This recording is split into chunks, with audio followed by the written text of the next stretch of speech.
Yeah, I didn't love Arkham Origins. It's as good as Batman Arkham City in most ways, having inherited an outstanding combat system. But it isn't better. It lacks interesting ideas of its own, and it's missing the polish and attention to detail that makes Arkham City and Arkham Asylum great action games. How did Arkham Origins become such a hated game, and how is it getting loved now? Well, I'm Tucker, and I make these style documentary videos. Today we're looking at Arkham Origins. To understand, we have to go a couple of years back, from 2013 all the way to 2009, the year of the first Arkham game that was released. Arkham Asylum came out by Rocksteady Studios and was a game of the year. So many people loved it. But let's look at Rocksteady a little deeper. Rocksteady's first game was a game called Urban Chaos, released in 2006, and it wasn't received really well. Yet Warner Brothers looked at Rocksteady and asked them to make a Batman game, as they had just canceled their tie-in Dark Knight Batman game. And as we know, Batman Arkham Asylum became a success. In 2011, Arkham City came, a bigger success than Asylum, and then 2013, Arkham Origins was announced. Yet, why wasn't Origin a success? Well, Arkham Origins was developed by a different studio, WB Montreal, because Rocksteady was working on another game, Arkham Knight, which would be their best looking game, I guess you could say. But it was a big project, and they just didn't have the time to make Arkham Origins. So WB made it. And when they made it, there were just so many glitches. Guy.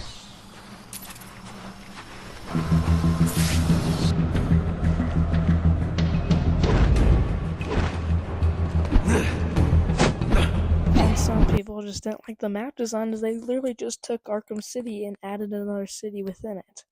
And the graphics were also just a big downgrade. Sure, you can't tell, but back then it was really bad. Yet what people hated was the story the most, so here, I'll tell you. It's Christmas Eve, yet it starts out with a Blackgate riot started by none other than Black Mask. Batman heads in to find Warden Joseph being attacked by this thug. Now mind you, since he's still rumored, people are still very scared of him. Not just thugs, but normal civilians too. Weird Drone, then Killer Croc and Black Mask together. Killer Croc is a hired assassin by Black Mask, and they have Commissioner Loeb and are ready to assassinate him. With Batman behind some windows, he is unable to get out, so Commissioner Loeb gets sent into the gas chamber and dies. Remember the weird drone? It has a weird chip.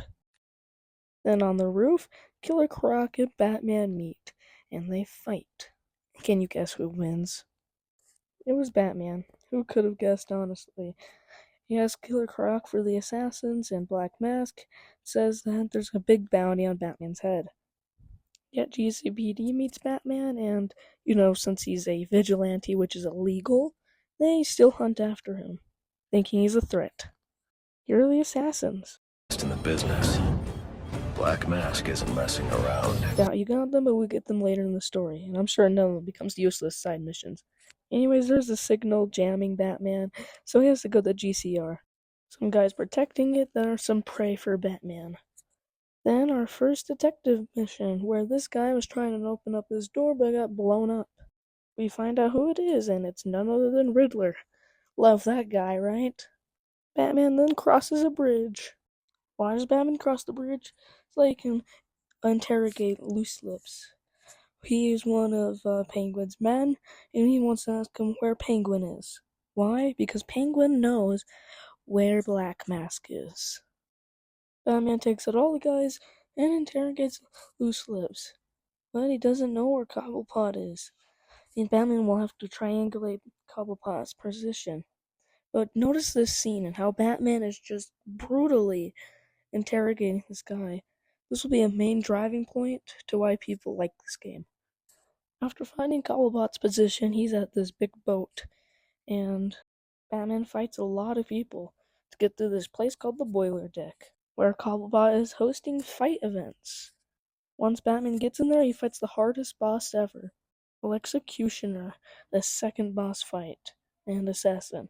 He's one of the most toughest bosses ever in the entire Arkham series. And It's just so difficult. March Fools, he's actually really weak and gets knocked out with one kick. After fighting some people, he finally gets to Tracy, who's also knocked down with one counter. We save this guy, who I assume is a bodyguard to Alberto Falcone. Once we get in the room, we find that he's getting tortured because Penguin wants him out of the weapons business. Batman tries saving the day, yet there's another assassin, Deathstroke. He has a pretty complicated fight, and is actually a really favorite one. But as usual, he gets taken out. We get a new weapon, the remote claw. After that, Anarchy comes on TV telling Batman that he wants to take down Gotham. Why? Because Gotham isn't cleaning up the scums, and that GCPD is to blame for it. We then discovered that there was a murder in Lacey Towers, and it was Black Mask that was murdered. So Batman goes to check it out. And it shows that Black Mask and his girlfriend are dead. But it's weird because this crime was only a day ago, and they just saw Black Mask tonight. So who could it be? This is what Batman says. No one killed Black Mask, but this crime took place several days ago, and I saw Black Mask earlier tonight. The only answers I have raise more questions. Who is the Joker? Was he the killer here? Or is he one of the assassins? I have a body, an unknown shooter, and an unknown assailant who attacked the shooter. I need to match the DNA samples against the records in the National Criminal Database to identify who was in the room. Alfred, I need access to the National Criminal Database. Yet, on the phone from the girlfriend, she was texting up to Roman Sionis about somebody named the Joker. This is where all the controversy started. People hated the idea that he was back. Getting back on story, Alfred tells him to get the concussion detonator, the worst gadget in the game. Anyways, Batman goes to the GCPD and sees Jim Gordon, who's not even commissioner yet. Then we go to this room where Brandon is hosting an event where he wants to kill the Batman because Black Mask is willing to give them money if they kill the Bat. Then we get to Loose Lips. Remember him? Well, anyways, he's talking to this officer about how Penguin is working with GCPD for money. But we hear that Loose Lips is talking about a gun that can disrupt jamming signals, so we interrogate him and ask him about that. And then we get to the door to the criminal database, but it's jammed, so we need the disruptor. So we go to the evidence room and pick up the disruptor. Yet some prisoners break out, and Batman has to stop them. And see that guy in the green? He's using a formula called Titan to make him stronger. After that, we meet up with Barbara, who is Jim's daughter, and she tells him all about how to get through the National Criminal Database. But then they get gassed by Brandon. As Batman's trying to leave, he finds Gordon, but he can't convince Gordon that they're on the same side. Batman goes into the sewers. Why? So they can get remote connection to the National Criminal Database. Eventually, he gets in and is able to do DNA and find out the true crime at Lacey Towers.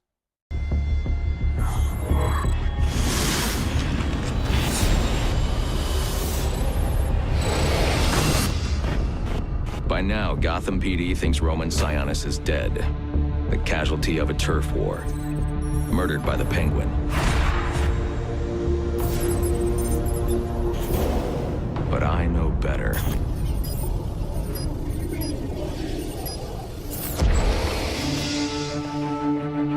Someone spooked Sionis' girlfriend, so he sent her to his safe house, which was anything but safe. Sionis showed up later, ready for trouble, and found it.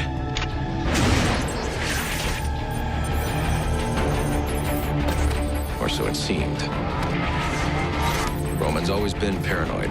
That's probably why he's lasted this long.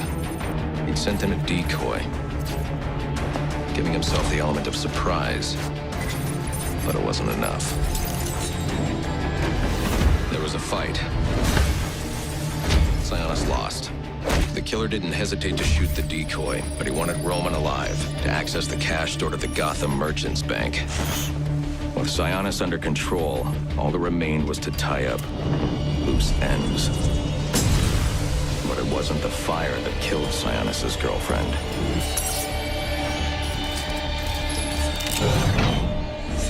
What kind of monster forces a man to kill the ones he loves?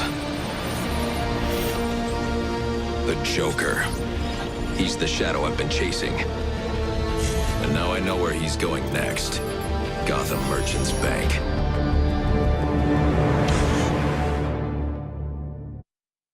After exiting, we meet Mad Hatter, who has a girl kidnapped.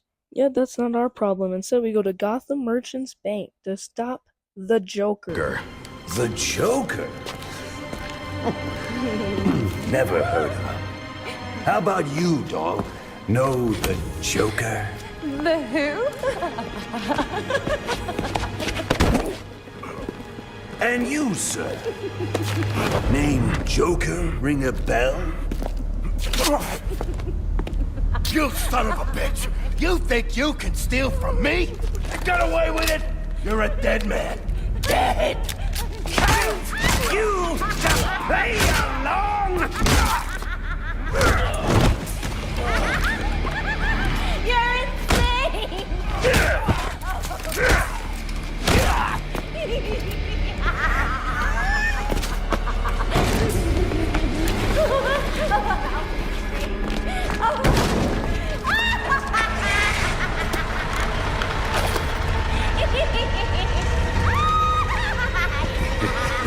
It's been you this whole time. You hired the assassins. You've been running Sionis' operation. Well, technically it's my operation now. Isn't that right, boys? You've got me. Now let her go. Oh, life would be so simple if you were all I wanted. No, you're just a teeny little distraction compared to what I've got up my sleeve.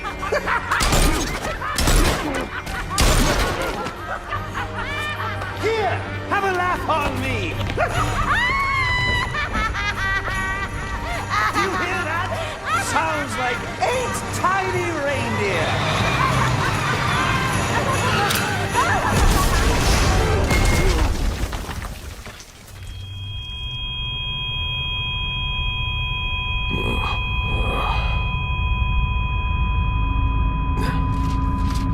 She's dead.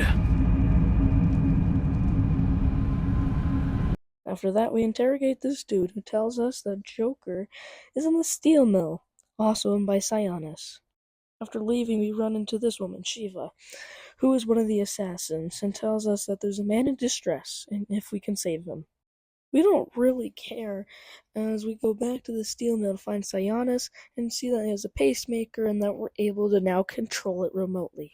Yet Sionis is not giving us any of the information about where Joker is. But then Copperhead attacks us and poisons us.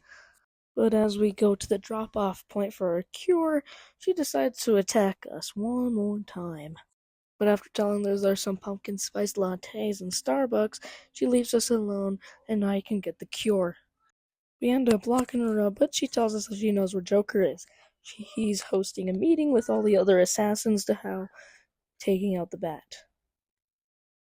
Batman goes to the hotel and gains access to the security cameras.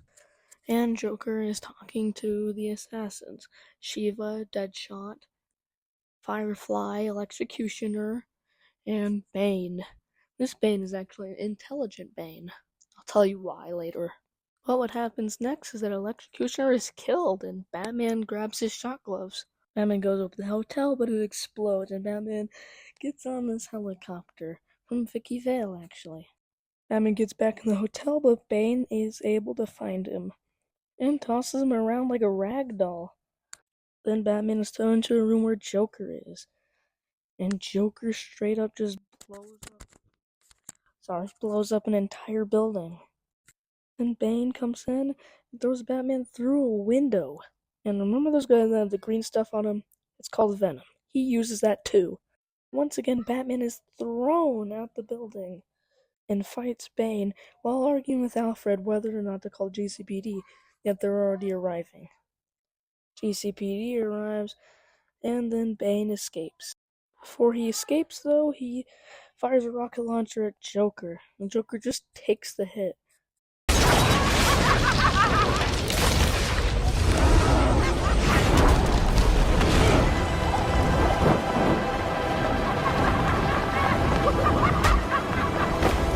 Oh, back for more, eh?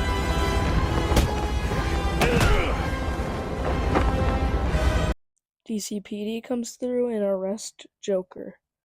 He's sent to Blackgate and has a psychologist named Harleen Quinzel, which does contradict the Asylum tapes, but I guess Origins does not care, does it? Anyways, this describes Joker's backstory, even though he's said to have multiple choice. Anyways, it's the basic story of the Red Hood, where Joker, before he became Joker, was put in his Red Hood thing, and is walking through this chemical thing, can barely see, only can see red. Batman comes through and sends Joker into the vat of acid, turning him into the Joker. Yet, Joker says that Batman is someone he can actually relate to. He's never felt that before. Anyways, after the hallucination, him and Harley become tight together and are friends. Back at the Batcave, Batman starts hallucinating his parents' death. How usual. Then we get the glue grenade, which is just like the ice grenade in Arkham City, but Origins is just a little unoriginal. Then Alfred and Bruce argue about being Batman is good, and I'll touch on this later. But we go through the sewers and into the GCPD. Why? So that we can investigate this body as it uses the same chemical, venom. And we discover that it weakens your mind and makes you really buff. If you didn't catch it back on that hotel, Batman put a tracker on Bane. So now we're at Bane's base. And Bane found out Bruce's identity.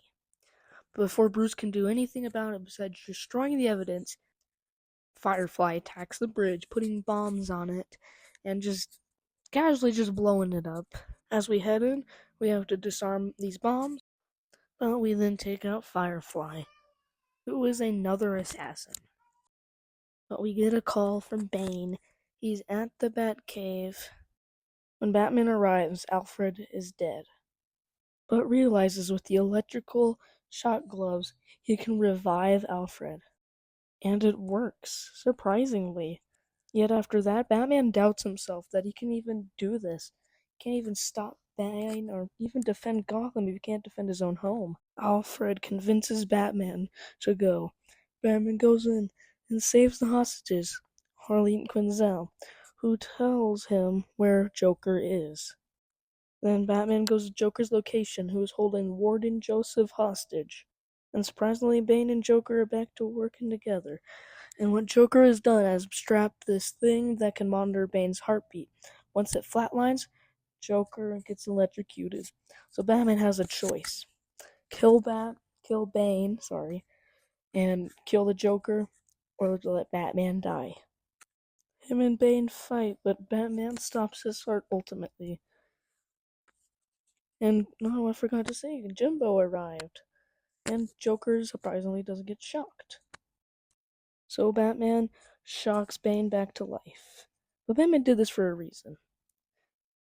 Anyways, Bane decides to inject himself with the highly powerful venom, TN1, which has now given Bane so much strength that anybody could ever ask for, and has permanently brain damaged him, making him forget Bruce is Batman. And this fight is actually really interesting as it's a stealth battle, but since the side effects have not kicked in all the way, he's still really smart and can check areas where Batman could be hiding. But Batman defeats him anyways. Then Batman defeats Joker, saves Gotham.